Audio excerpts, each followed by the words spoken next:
Hello everyone. Today we'll talk about how to fix or how to solve your Twitter app problem. To know how to fix or how to solve your Twitter app problem, you should just go to settings. Here we click apps, default apps, app settings. After that you'll enter to Twitter. Then this page we click on first stop and we click OK.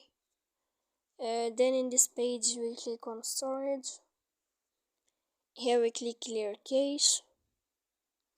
And in the end you can turn off your phone. You will wait 3 seconds and you can turn on your phone again. If it's not working, then you can go to Play Store. If you find that in this Play Sign update, you can update your app. So please don't forget to support us by like and subscribe. See you next time in another video, and thank you for your attention and your watching. Goodbye.